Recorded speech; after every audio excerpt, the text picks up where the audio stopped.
আমার নাম বীণা বাগ। আর আমি ভগবতীপুরে থাকি। আমি প্রভুকে নিয়ে আমি টেস্টিমনি দিতে চাই আমার জীবনের। আমি গুজরাট রাজকোটে থাকতাম। হ্যাঁ, আমার জীবনে আগে অনেক আমার ভালো আগে অবস্থা ছিল, খুবই ভালো অবস্থা ছিল, আমার অনেক অর্থ ছিল।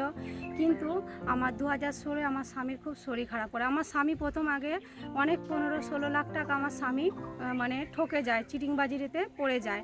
আমার স্বামী খুব অসুস্থ হয়ে যায় চিন্তা করে। আমার খুব খারাপ পরিস্থিতি ছিল, ঠিক আছে। আমি রোজ মন্দিরে যেতাম, বৃহস্পতিবার শনিবার আমি মন্দিরে যেতাম, যাতে ওখানে বলতো যে ওখানে নাকি গেলে কিছু পায়। কিন্তু আমি যেতাম, কিন্তু কিছুই পাইনি।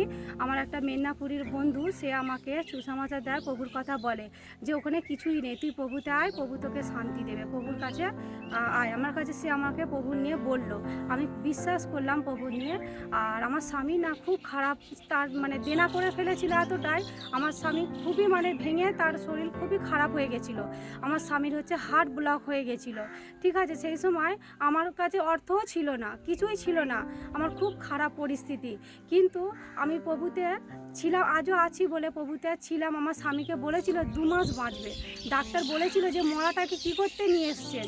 কিন্তু আমার বিশ্বাস ছিল যে প্রভু যদি মরে গিয়ে জীবিত জীবন পায়, তো আমার স্বামীও প্রভুর সাথে জীবন পাবে। আমার এটা বিশ্বাস ছিল। তাই আমার প্রভু আমার স্বামীকে এখনও জীবিত রেখেছে। বলেছিল 2 মাস বাঁচবে, সেই জায়গায় আমার স্বামী আজকে 8-9 বছর এখনও বেঁচে আছে, কারণ আমি প্রভুতে আছি বলে। তাই প্রভুকে ধন্যবাদ করি। আপনারা সবাই প্রভুকে জানুন, আপনাদের জীবনে আমার জীবনের মতন মিরাক্কেল হবে, কারণ প্রভু মিরাক্কেল করা পরমেশ্বর।